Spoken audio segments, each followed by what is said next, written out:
ನನ್ನ ಆರಂಭದಲ್ಲೇ ಒಂದು ಮಾತು ಹೇಳಿದೆ, ಧರ್ಮೋ ರಕ್ಷತಿ ರಕ್ಷತಃ. ಪಾಲನೆ ಆಗ್ತಾ ಇದೆಯಾ ಗುರುಗಳೇ? ಸ್ವಲ್ಪ ಮಟ್ಟಿಗೆ ಆಗ್ತಾ ಇದೆ. ಇಲ್ಲ ಅಂತಂದರೆ ಈ ಪ್ರಪಂಚ ಕುಸಿದು ಹೋಗುತ್ತೆ, ನಡೆಯೋದಕ್ಕೆ ಸಾಧ್ಯವೇ ಇಲ್ಲ. ಪಾತ್ರೆಯಲ್ಲಿ ನೀರಿಟ್ಟು ಕಾಯಿಸಬೇಕು ಅಂತ ಕೆಳಗಡೆ ಬೆಂಕಿ ಇಲ್ಲ ಅಂತಂದರೆ ನೀರು ಕಾಯಲ್ಲ. ಹಾಗೆ ಧರ್ಮ ಅನ್ನುವಂತಹ ಒಂದು ಶಕ್ತಿ ಈ ಪ್ರಪಂಚದಲ್ಲಿ ಚಾಲಕ ಶಕ್ತಿ ಆಗಲಿಲ್ಲ ಅಂತಂದರೆ ಈ ಜಗತ್ತು ನಡೆಯಲ್ಲ. ಆದ್ದರಿಂದ ಹೋಗ್ತಾ ಇದೆ, ಚಲನೆ ಇದೆ, ಚಾಲಕ ಶಕ್ತಿ ಇದೆ. ಆದರೆ ಯಾವ ಮಟ್ಟಕ್ಕೆ ಧರ್ಮ ಇರಬೇಕಾಗಿತ್ತು ಆ ಮಟ್ಟಕ್ಕೆ ಖಂಡಿತವಾಗಿಯೂ ಇಲ್ಲ. ಗುರುಗಳೇ, ಇವತ್ತಿನ ಪರಿಸ್ಥಿತಿ ಹೇಗಾಗಿದೆ ಅಂದರೆ, ನಮಗೆ ಹಿಂದೆ ಎಲ್ಲ ಏನಾದ್ರು ಕಷ್ಟ ಬಂದಾಗ ವೆಂಕಟರಮಣನ ಹುಡ್ಕೊಂಡು ಹೋಗ್ತಾ ಇದ್ವಿ, ಸಂಕಟ ಬಂದಾಗ ವೆಂಕಟರಮಣ ಅಂತೇಳಿ. ಇವತ್ತು ಮನುಷ್ಯನ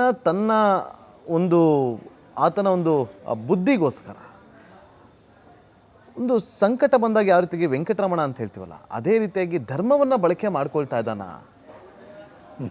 ತನ್ನ ಸ್ವಾರ್ಥತೆಗೋಸ್ಕರ ಅನ್ನೋ ಪ್ರಶ್ನೆ ಉದ್ಭವ ಆಗುತ್ತೆ. ಏನು ಹೇಳೋದು? ಭಾಳ ತಪ್ಪು. ರಾಜನಾದವನು ಪ್ರಜೆ ಈ ರೀತಿ ಮಾಡದಂತೆ ನೋಡ್ಕೋಬೇಕು, ದಂಡ ವಿಧಿಸಬೇಕು. ಇವತ್ತು ನಮ್ಮ ದೇಶದಲ್ಲೇ ಆಗಿರ್ತಕ್ಕಂಥ ದೊಡ್ಡ ದುರಂತ ಏನು ಗೊತ್ತಾ? ತಪ್ಪು ಮಾಡುವವನಿಗೆ ಯಾವ ಶಿಕ್ಷೆಯೂ ಇಲ್ಲ. ನ್ಯಾಯವಾಗಿ ಧರ್ಮದಿಂದ ಬದುಕ್ತಿರ್ತಾರಲ್ಲ ಅವ್ರಿಗೆ 108 ತೊಂದರೆಗಳು. ಎಲ್ಲವನ್ನೂ ಬಿಟ್ಟವನು, ನ್ಯಾಯ ಇಲ್ಲ, ನೀತಿ ಇಲ್ಲ, ಧರ್ಮ ಇಲ್ಲ, ಅಧರ್ಮ ಇಲ್ಲ, ಹೇಗೆ ಬೇಕೋ ಹಾಗೆ ಬದುಕ್ತಾ ಇರ್ತಕ್ಕಂಥವನು. ಇವನಿಗೆ ಹೇಳೋರಿಲ್ಲ, ಕೇಳೋರಿಲ್ಲ. ಅವರೇ ದೊಡ್ಡವರು. ನ್ಯಾಯ ನೀತಿ ಇಟ್ಕೊಂಡು ಬದುಕ್ತಾ ಇರ್ತಕ್ಕಂಥವರೇ ಟ್ಯಾಕ್ಸ್ ಕಟ್ಟಬೇಕು. ವೇತನ ಯಾರಿಗೆ ಬರ್ತಾ ಇದೆಯೋ ಅವರೇ ಟ್ಯಾಕ್ಸ್ ಕಟ್ಟಬೇಕು. ಬೆಳಗ್ಗೆಯಿಂದ ಸಾಯಂಕಾಲದವ್ರು ಯಾರು ದುಡಿತಾ ಇದ್ದಾರೋ ಅವರೇ ಟ್ಯಾಕ್ಸ್ ಕಟ್ಟಬೇಕು. ಅಥವಾ ಆ ರೀತಿಯಲ್ಲೇ ಹೋಗ್ತಾ ಇದೆ. ಯಾರಿಗೆ ಪ್ರತಿಭೆ ಇದೆ ಆ ಪ್ರತಿಭಾವಂತರಿಗೆ ಯಾವ ಅವಕಾಶಗಳೂ ಇಲ್ಲ. ಅರ್ಹರಾದವರಿಗೆ ಯಾವ ಜವಾಬ್ದಾರಿಯೂ ಇಲ್ಲ.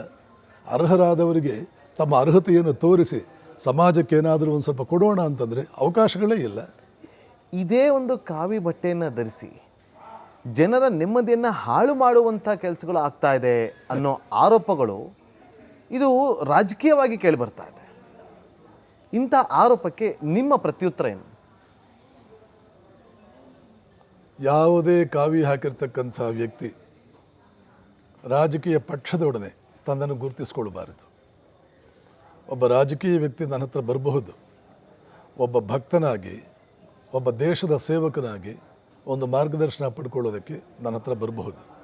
ಯಾವ ಪಕ್ಷದವ್ರು ಬೇಕಾದರೂ ಒಬ್ಬ ಕಾವಿಧಾರಿ ಹತ್ರ, ಈಗ ನಾನೊಂದು ದೇಶ ಸೇವೆ ಮಾಡ್ತಾ ಇದ್ದೇನೆ, ನನಗೆ ಈ ದೇಶ ಸೇವೆ ಇನ್ನೂ ಹೆಚ್ಚಿನ ರೀತಿಯಲ್ಲಿ ಮಾಡೋದಕ್ಕೆ, ಸಮಾಜ ಸೇವೆ ಇನ್ನೂ ಹೆಚ್ಚಿನ ರೀತಿಯಲ್ಲಿ ಮಾಡೋದಕ್ಕೆ ನೀವು ಏನಾದರೂ ಒಂದು ರೀತಿಯಲ್ಲಿ ನನಗೆ ಸಹಾಯ ಮಾಡಬಲ್ಲಿರಾ? ಆಶೀರ್ವಾದ ಮಾಡಿ, ನನ್ನ ಪರವಾಗಿ ಭಗವಂತನ ಪ್ರಾರ್ಥನೆ ಮಾಡಿಕೊಳ್ಳಿ, ಈ ಒಂದು ಉದ್ದೇಶ ಇಟ್ಕೊಂಡು ಬರಬಹುದು. ಆದರೆ ಕಾವಿಧಾರಿಯಾದವರು ನಾವು ಈ ಪಕ್ಷಕ್ಕೆ ಸೇರಿದವರು, ಆ ಪಕ್ಷಕ್ಕೆ ಸೇರಿದವರು ಅಂತ ಹೇಳ್ಬಿಟ್ಟು ಎಂದಿಗೂ ಗುರುತಿಸ್ಕೊಳ್ಬಾರ್ದು.